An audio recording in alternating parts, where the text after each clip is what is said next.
In one of the most notorious scandals in automotive history, the story of Preston Tucker and his Tucker 48 is one of a sole inventor who sought to change the face of the motor industry during the late 1940s after civilian car manufacturing had been banned for years by the onset of World War II.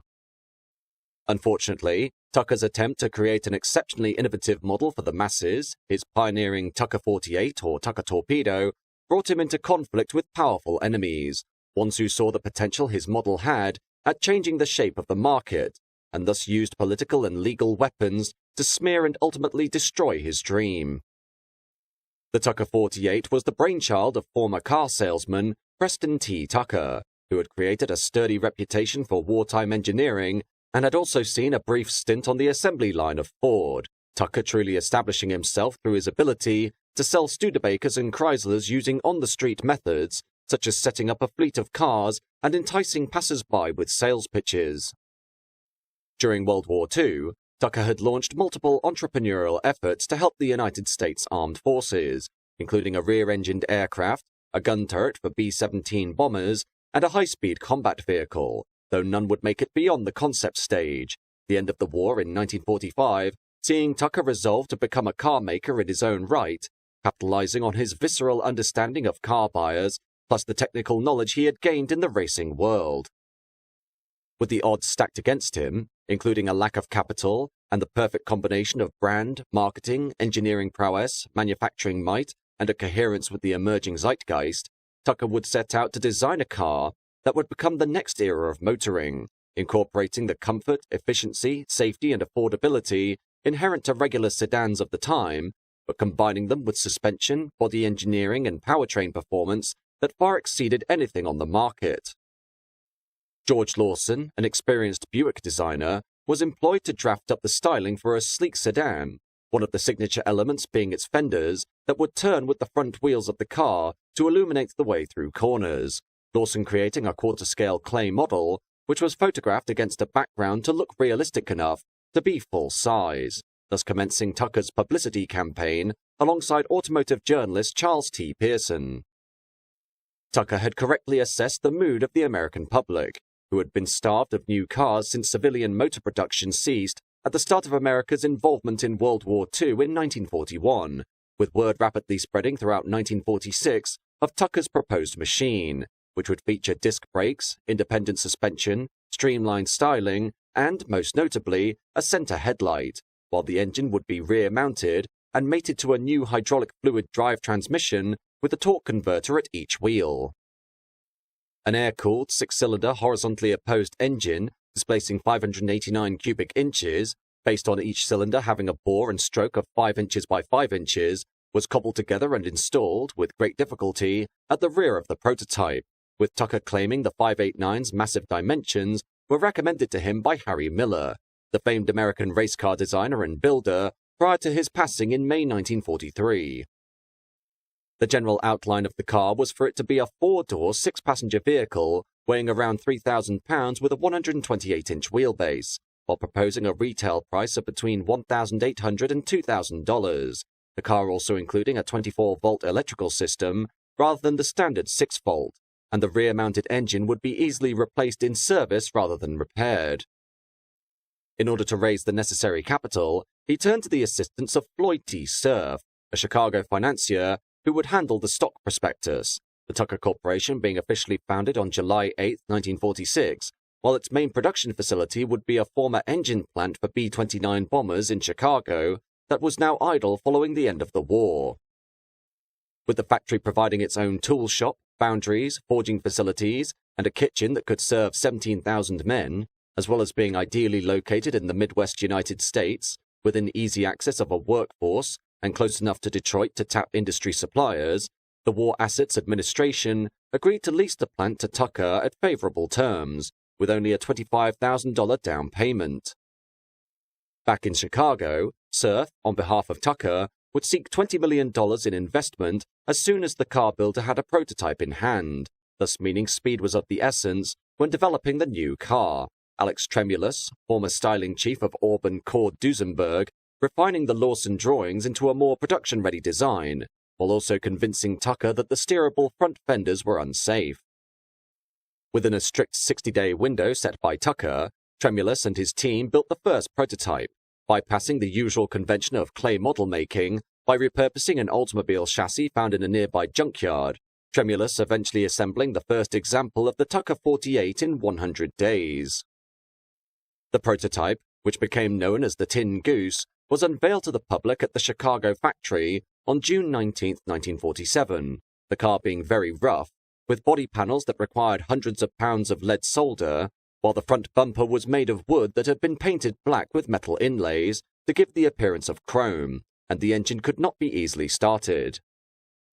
Despite these various problems, and the unveiling being delayed to the point that the crowd became restless, the Tin Goose was finally rolled out to an adoring public, regardless of the fact that this machine was nowhere near ready for market entry, its striking aesthetic and the promises of its creator alone being enough to encourage further development, and Tucker had to move quickly to ensure dealers would sign up and investors would write checks.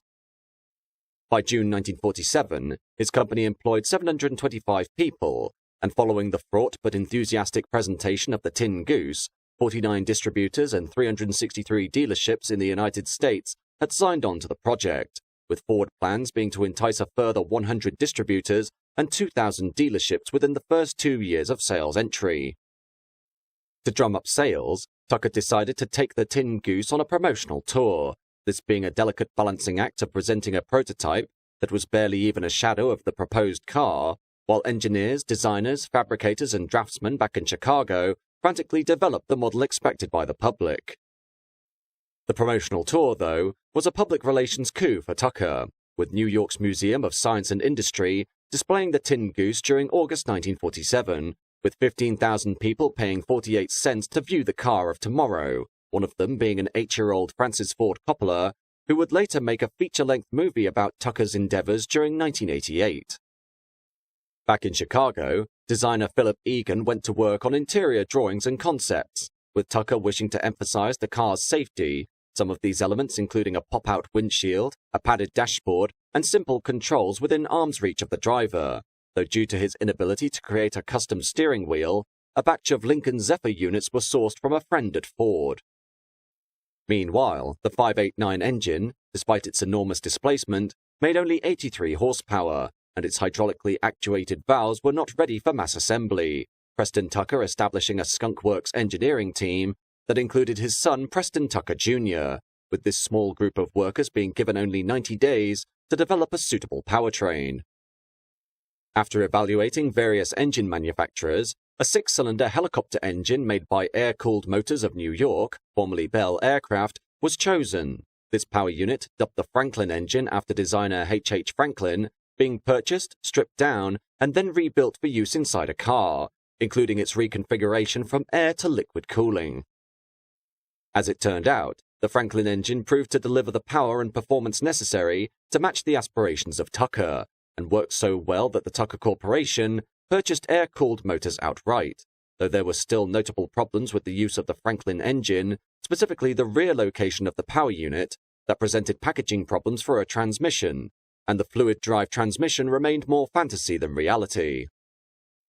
In the short term, a cord transmission was employed that sat in front of the engine in a front-wheel drive front-engine configuration, with 22 cord gearboxes being salvaged from junkyards, stripped, and rebuilt into 18 new transmissions dedicated for the Tucker 48, the Tucker gearbox being a pre-selector type, wherein the driver would operate a lever on the right side of the steering wheel, depress the clutch, and then a series of electromagnets and a vacuum system would shift the gears.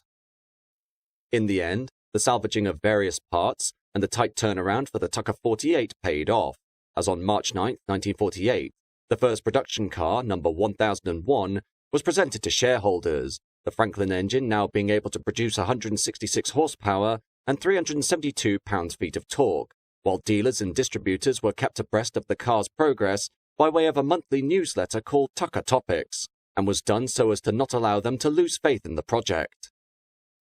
With the Tucker 48 being prepared for entry into the market, as supported by huge enthusiasm among the buying public, the car builder's mind turned rapidly to the need for a steady inventory of steel, as he feared that the Detroit Big Three could easily shut him out of the supply chain, his choice being to buy his own steel plant, thus making a competitive bid for one owned by the War Assets Administration in Granite City, Illinois. Though the War Assets Administration denied this plant, Tucker soon set his sights on another in Cleveland, Ohio, which was also being offered by the WAA, and while he was the highest bidder, beating out Republic Steel, he soon faced conflict with Senator Homer Ferguson of Michigan, who had previously created obstacles to Tucker getting the Chicago plant and was no friend of the Tucker Corporation. This time, Ferguson went after the WAA itself, accusing it of gross mismanagement of government properties, this being a clear sign that the senator was working to protect the interests of the Detroit Big Three, leading to the WAA's decision on March 28, 1948, that Preston Tucker's bid was inadequate, the plant eventually being sold to Kaiser Frazer, another fledgling automaker, whose co-founder, Henry J. Kaiser, had built Liberty ships for the Navy. On the same day his bid was turned down, Preston Tucker learned that the SEC was launching an investigation into his company, the pressure on Tucker starting to mount as he rapidly ran out of capital and time, while a key source of production material had been denied from him.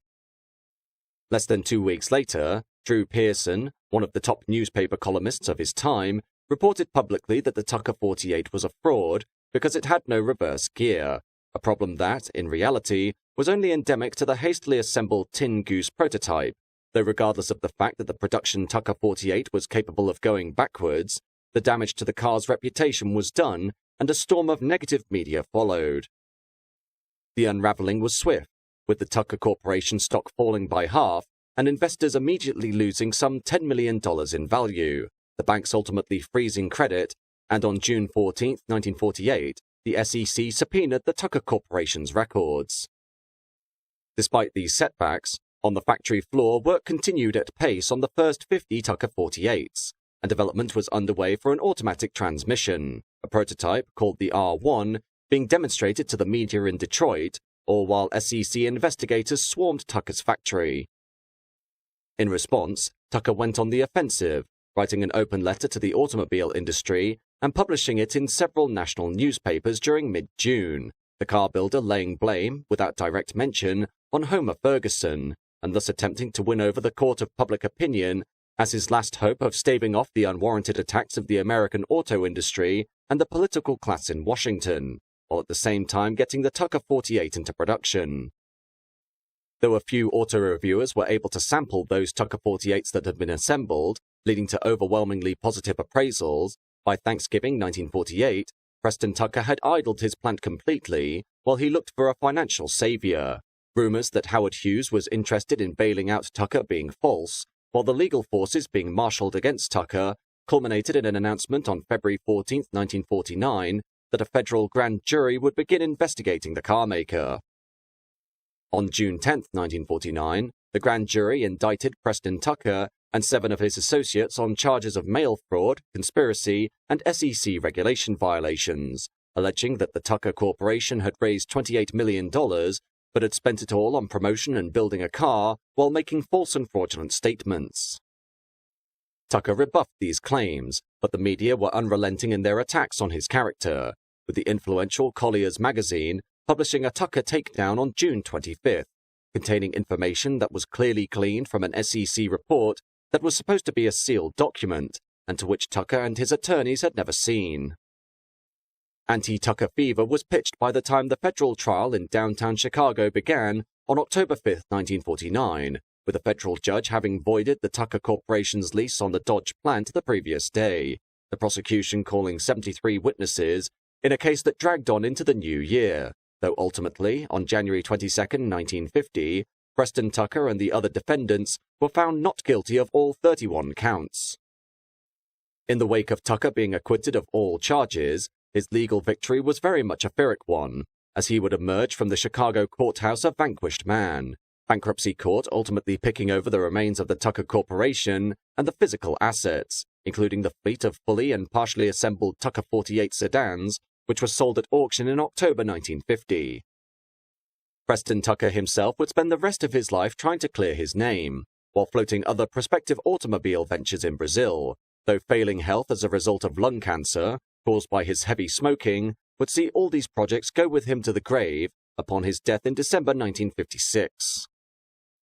As for the Tucker factory, the site went back to building aircraft engines under the ownership of the Ford Motor Company during the Korean War, and by 1965 had become part of the Ford City Mall, the only remaining structure of the original expansive plant being at the north end of the site, which is now occupied by a Tootsie Roll factory, while the mall itself is in decline, as per many of its American contemporaries, with an overgrown parking lot encircling a variety of long-closed anchor stores. Regarding the Tucker cars themselves, Florida hotelier Nick Jenin began collecting them, and by 1960 owned a fleet of 10, taking them on tour and charging admission to see the fabulous Tuckers, while in the 1970s, a Virginia collector, David Kamak, bought and restored 3 Tuckers. His collection of cars, along with original development materials such as blueprints and drawings, being donated to the AACA Museum in Hershey, Pennsylvania, upon his death in 2013.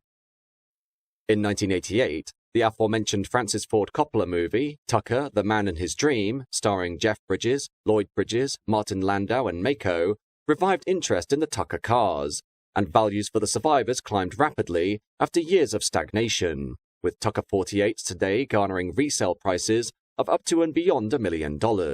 while 47 of the original 51 examples built are known to still be in existence. To summarize, the Tucker 48 is a tale of aspiration and innovation that sought to create a car that would break the stagnation of the American motoring market during the late 1940s, providing to the general public facets that were decades ahead of their time and completely unheard of for civilian cars in the United States, and could have possibly become one of the most successful road-going machines ever built based on the incredible hype the models received. It is in this capacity that the greatest testament to the Tucker 48's technical facets is the fact that it posed such a potential threat to the market share of the established Detroit car makers that they were willing to use all methods at their disposal to ensure that the upstart Tucker would never reach showrooms, and through their success destroyed what could have been one of the greatest American cars ever devised.